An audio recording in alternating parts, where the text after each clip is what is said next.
الحمد لله حمدا يوافي نعمه ويكافي مزيده اللهم لك الحمد حتى ترضى ولك الحمد إذا رضيت ولك الحمد بعد الرضا اللهم صل على محمد النبي الأمي وعلى آله وسلم تسليما كثيرا وبعد رب اشرح لي صدري ويسر لي أمري واحلل عقدة من لساني يفقه قولي السلام عليكم ورحمة الله تعالى وبركاته إخواني في جميع أنحاء الأرض. Que la paix d'Allah subhanahu wa ta'ala, ses salutations et sa miséricorde soient sur vous, mes frères et sœurs, mes frères et sœurs, partout dans le monde. Donc ce que je veux, Inch'Allah, donc je voudrais continuer dans les histoires de ceux qui ont fait le retour vers Allah, et on va parler de ce frère que j'ai écouté personnellement expliquer son cas. Donc il a dit, quand il a parlé il y a quelques années, je l'ai écouté il y a quelques années, donc il avait dit il y a 18 ans, avant ma conversion, avant mon retour vers Allah subhanahu wa ta'ala, j'étais avec un ami à moi, on était vraiment comme des frères, on ne se séparait pas, on était tout le temps ensemble.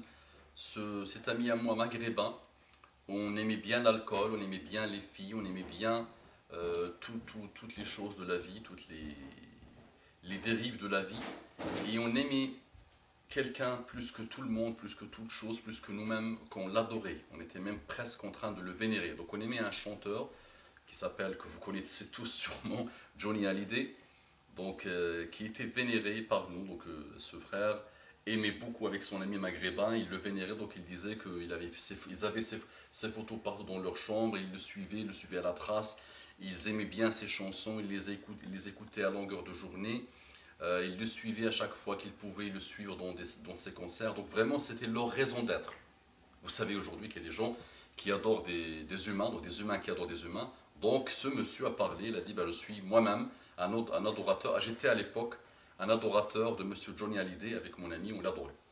Et donc, il y avait quelque chose dans cette vie pleine de drogue, de sexe, de Johnny Hallyday, de chansons, de musique, de malheur, il y avait quelque chose qui attirait mon attention chez mon ami maghrébin.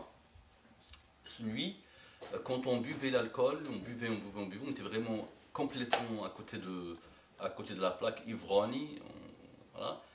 Il parlait toujours de sa religion. Il disait que la religion de Dieu, c'est la religion qui globalise toutes les religions, que le prophète Mohammed sallallahu alayhi wa sallam est le meilleur des prophètes, le dernier des prophètes, le socle des prophètes, que la terre a besoin de l'islam. Donc même alcoolique, et c'est ça qui est extraordinaire avec l'islam, même alcoolique, même ivrogne, mon ami parlait. Et moi, à chaque fois, ça attirait mon attention. Donc, chaque fois, dans mes discussions avec lui, on buvait, on chantait, on écoutait Johnny, on le suivait. Et à chaque fois, lui, il parlait de sa religion. Et il parlait avec tristesse, il parlait de son éloignement de sa religion, il regrette son éloignement de sa religion, il regrette sa situation, il regrette le déclic qui a fait qu'il a délaissé sa religion. Et à chaque fois, et à un moment donné, j'ai eu mon propre déclic et j'ai commencé à faire des recherches sur cette religion. Et vous savez, frères et sœurs, que quand on commence juste à ouvrir le cœur et à avoir la bonne intention pour faire la paix avec Dieu, Dieu nous facilite. Et donc quand j'ai commencé à faire mes recherches sur l'islam, c'était vraiment logique, c'était vraiment d'une simplicité simplissime, pure, que je retourne vers cette religion, parce que j'ai trouvé rapidement que c'est la religion globale, c'est la religion de paix, de tolérance, que c'est la religion de Dieu, c'est la religion qui fait qu'on ne peut pas vivre les malheurs, les dépressions, les problèmes. Et donc ce monsieur-là qui parlait, il a dit, maintenant ça fait 18 ans que je suis musulman, donc il avait dit depuis quelques années, maintenant je pense que ça fait 23-24 ans qu'il est musulman, alhamdoulilah, et que ses enfants sont musulmans, qu'il est apaisé, qu'il est heureux. Ce frère a quand même dit, et quand j'ai embrassé l'islam, j'ai tout essayé avec mon ami maghrébin, mais malheureusement, il a continué dans son délire, dans sa déviation.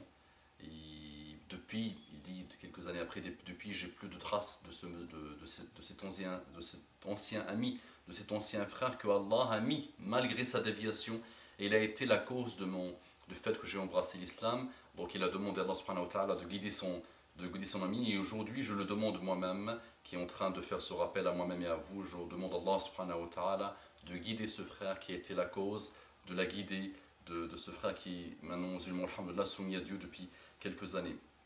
Donc voyez les amis, voyez frères et sœurs partout dans le monde que il faut jamais juger l'autre, il faut jamais dire que l'autre c'est cuit pour lui, c'est fini pour lui. Il faut toujours savoir que Allah subhanahu wa ta'ala peut nous guider en utilisant n'importe quel détail. À nous juste de faire ce rappel. Si un ivrogne, un alcoolique a fait le rappel et par sa cause, peut-être, même s'il ne l'a pas fait exprès, Allah a guidé une âme, cette âme a guidé d'autres âmes, ses enfants, et cette âme est soumise aujourd'hui, apaisée, vraiment quelqu'un de paix. Moi je l'ai vu personnellement, ce monsieur, quelqu'un de paix qui transmet un message de paix. Si un ivrogne a été la cause de la guidée de quelqu'un, imaginez-nous, alors que notre prophète sallallahu alayhi wa sallam nous dit Ballighu anni walaw aya, transmettez de moi, même un verset, donc il faut transmettre, transmettre, transmettre. Après, c'est Allah qui guide qui il veut. C'est Allah qui guide. S'il n'a pas guidé un mois après, ou 2 mois après, ou 6 mois après, ou 2 ans après, ou 3 ans après, à nous et à vous d'être patient. Parce que vous ne pouvez pas l'aimer plus que Allah subhanahu wa ta'ala. Vous ne pouvez pas aimer l'autre, aimer l'humain, plus que Allah subhanahu wa ta'ala. Vous faites le travail que Allah vous demande. Surat Al-Asr, les grands savants, les savants disent que si cette savant seul,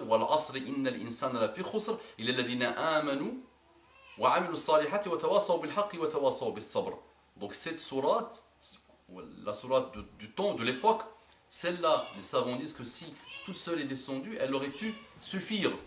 Voilà. Donc cette sourate nous apprend de transmettre le message, d'évoquer le message, de dire le message. Après, c'est Allah qui guide aujourd'hui, qui guide demain. Nous, on fait ce que Allah nous demande, subhanahu wa ta'ala. On sait que nous avons un trésor. On sait que l'islam est le trésor. On sait que l'humanité a besoin de ce trésor. On sait que les gens sont demandeurs de ce trésor. On sait que les gens sont des brebis, malheureusement, aujourd'hui, que les médias sur lesquels les médias crachent toutes les choses de préjugés, de dépravation, de décadence, de mauvais. Et les gens aujourd'hui sont complètement pris par ce monde, par ce bas monde, par cette dunya, par le quotidien, par métro, dodo, autre, je ne me rappelle plus de la troisième, de télé, médias, dodo, métro, travail, que les gens aujourd'hui malheureusement n'ont plus le temps, n'ont plus la volonté, n'ont plus le temps de faire autre chose que d'écouter, d'absorber le crachat du venin des médias et de toutes les forces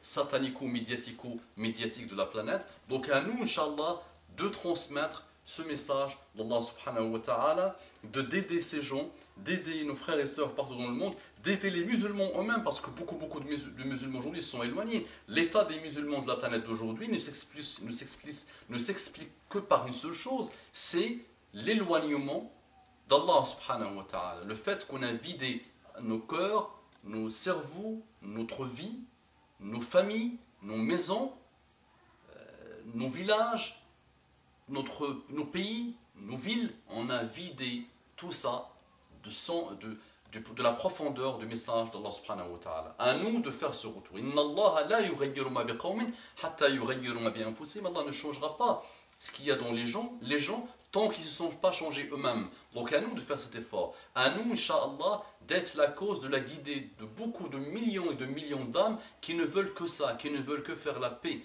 Mais nous, on a mal travaillé, nous, on a mal transmis le message. Nous, on n'a pas donné l'exemple, malheureusement. Donc à nous, Inch'Allah, comme ce frère, que Allah le guide s'il est encore en vie, ce maghrébin, que Allah le guide, qui a été la cause de la guidée de ce frère qui est guidé depuis plus de 20 ans, alhamdoulilah, à nous, Inch'Allah, de transmettre ce message. Donc nos frères et sœurs, quand ils se convertissent, ils ont aussi besoin de nous.